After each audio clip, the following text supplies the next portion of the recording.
Meu nome é Helena e, até poucos meses atrás, eu acreditava que conhecia cada detalhe da vida que havia construído ao lado do meu marido, Marcelo. Foram 15 anos de casamento, compartilhando alegrias e dificuldades. Pelo menos, era o que eu pensava. Meu pai, Antônio, sempre me alertava para ter cuidado, dizendo que Marcelo era do tipo que sabia sorrir na frente das pessoas e agir pelas costas. Eu achava que era exagero dele. Hoje sei que meu pai enxergava muito mais do que eu. Meu pai era meu maior apoio. Mesmo já idoso e com a saúde debilitada, fazia questão de me visitar e perguntar sobre minha filha, Clara. No início daquele ano, ele teve uma piora repentina e foi internado. Foram dias de hospital, noites sem dormir e orações silenciosas. Marcelo até me levava para vê-lo, mas eu percebia certa impaciência. Ele parecia incomodado com o tempo que eu passava fora de casa. Na manhã em que meu pai faleceu, senti como se uma parte de mim tivesse sido arrancada. Eu não queria acreditar, mas precisava organizar o velório, pois ele sempre dizia que não queria deixar trabalho para ninguém. Voltei para casa para pegar alguns documentos e roupas, e Marcelo estava sentado no sofá, mexendo no celular. Ele me olhou rapidamente e disse apenas: "Sinto muito." Nenhum abraço, nenhum gesto de conforto. Apenas voltou a digitar na tela. Passei o dia inteiro resolvendo detalhes, escolher o caixão, preparar o salão paroquial, avisar parentes. Era como se o mundo girasse rápido demais e eu estivesse tentando acompanhar. Marcelo disse que iria resolver umas coisas e desapareceu. Pensei que fosse buscar flores ou ajudar de alguma forma, mas não voltou até tarde da noite, já no meio da vigília. Chegou sem dizer onde esteve. Durante o velório, eu estava cercada de familiares, amigos e vizinhos. Tentava manter a postura, mas as lágrimas vinham sem controle. Enquanto isso, Marcelo circulava pelo salão, conversando no canto com um homem que eu nunca tinha visto. Achei estranho, mas imaginei que fosse alguém do trabalho dele.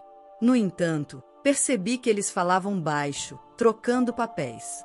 Quando me aproximei, eles pararam de falar imediatamente. Marcelo sorriu e disse que era apenas um conhecido que veio dar pêsames. O enterro foi no dia seguinte. Lembro do peso do silêncio enquanto caminhávamos atrás do caixão. Marcelo andava ao meu lado, mas sem me oferecer a mão. Quando o último punhado de terra caiu sobre o túmulo, senti como se estivesse sendo enterrada junto com meu pai. Não havia mais ninguém que me defendesse do jeito que ele defendia. Após o enterro, voltei para casa exausta. Clara foi para o quarto, e eu fiquei sentada na cozinha, olhando para uma xícara de café frio. Marcelo entrou, falou algo sobre precisar sair de novo e saiu apressado. Aquele incômodo que me acompanhava desde o velório ficou mais forte. Era como se ele estivesse escondendo algo. 2 dias depois, ainda atordoada, ouvi batidas na porta. Abri e encontrei um homem de uns 50 anos, bem vestido, segurando uma pasta. Ele se apresentou como Roberto.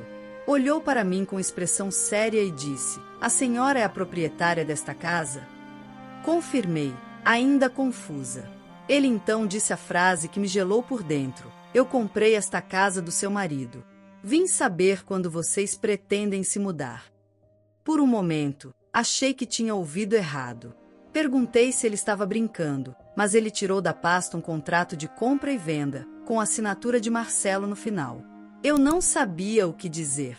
Minha cabeça latejava. Como ele poderia vender nossa casa sem me avisar?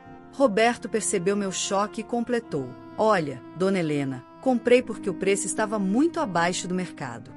Mas, quando soube que a senhora perdeu o pai, resolvi vir falar antes de qualquer medida.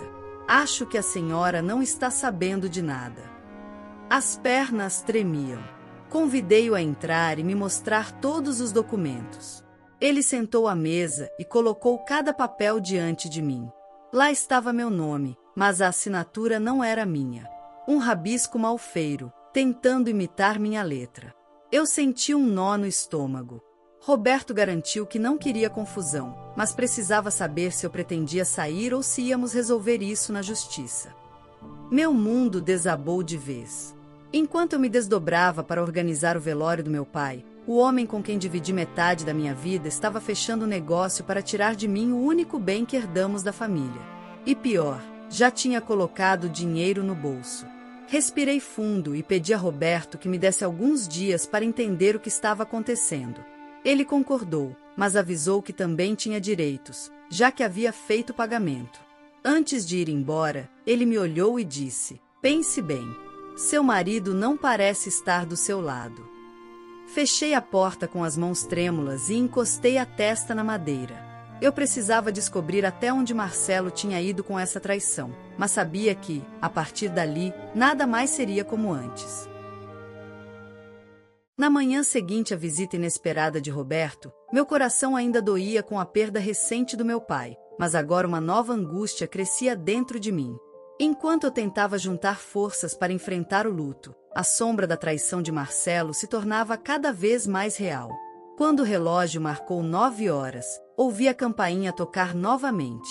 Abri a porta e encontrei Roberto ali, com a mesma expressão séria, segurando uma pasta cheia de papéis. "Precisamos conversar com calma, Dona Helena", disse ele, "sobre essa venda da casa." Antes que eu pudesse responder, Marcelo surgiu atrás de mim, com o rosto fechado. Ele tentou tomar a palavra, mas Roberto foi firme: "Essa conversa é só com a Dona Helena." Marcelo retrucou com voz áspera: "Isso é um mal-entendido. Não há nada que a senhora precise se preocupar." Senti um misto de raiva e desespero. Como ele podia mentir assim, olhando nos meus olhos? Fechei a porta e convidei Roberto para entrar, dizendo a Marcelo que não era hora de negar nada. Sentados na sala, Roberto explicou que a negociação havia sido feita na semana anterior, mas que a assinatura no contrato fora feita apenas no dia do velório, sem o meu conhecimento. Mostrou mensagens e gravações onde Marcelo confirmava a venda, falando sobre o dinheiro e dizendo que eu estava desatenta demais para perceber o que acontecia em casa. "Ele te enganou", disse Roberto olhando fixamente para mim. "Eu comprei a casa achando que estava ajudando, mas agora vejo que há algo errado."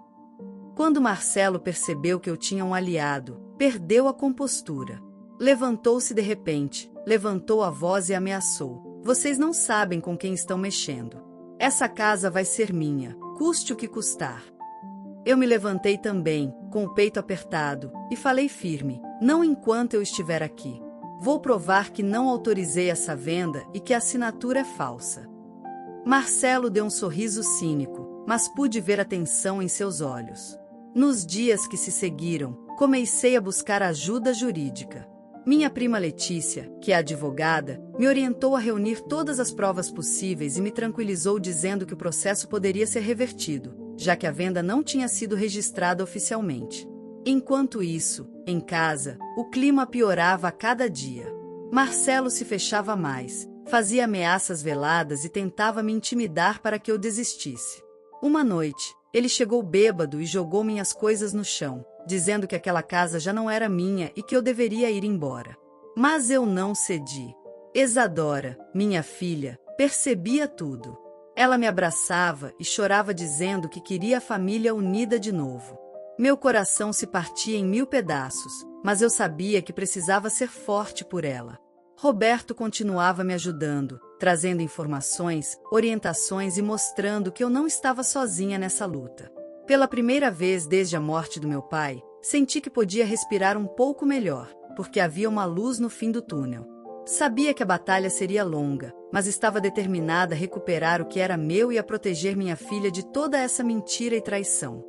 Marcelo talvez tivesse vendido nossa casa, mas ele não venderia minha dignidade nem o amor que tenho por Isadora. Depois dos dias turbulentos que se seguiram à revelação da venda da casa, minha determinação só crescia. A ajuda da minha prima Letícia e do Roberto foi fundamental para que eu pudesse enfrentar Marcelo de frente. Eles me deram força e estratégias para não sucumbir ao medo e à manipulação. Letícia entrou com uma ação para anular a venda, alegando falsificação de assinatura e falta de consentimento da proprietária. Cada passo do processo era uma batalha, mas eu sentia que estava finalmente tomando as rédeas da minha vida. Marcelo tentou intimidar testemunhas, mas as evidências eram contundentes. Enquanto isso, Em casa, o ambiente estava insuportável. Marcelo se isolava cada vez mais. Seus ataques verbais se tornavam mais agressivos, mas eu resistia. Para Isadora, era ainda mais difícil. Eu a protegia, mas sabia que ela sentia o peso daquela atmosfera carregada. Em uma audiência decisiva, apresentei todas as provas: a falsificação, as gravações, os depoimentos de Roberto e até o comportamento estranho de Marcelo nos dias do velório. O juiz ouviu atentamente. No final, determinou a suspensão da venda e o retorno da posse da casa para mim. Foi um alívio imenso, como se eu tivesse recuperado não só a casa, mas também a dignidade que Marcelo tentou arrancar. Com a decisão judicial, Marcelo foi obrigado a sair da residência, e uma medida protetiva garantiu que ele não pudesse se aproximar de mim ou de Isadora. Com o tempo, transformei aquela casa que quase perdi em um lar de novo. Decidi investir em um pequeno ateliê para vender artesanatos, algo que sempre sonhei, e Isadora voltou a sorrir com mais frequência.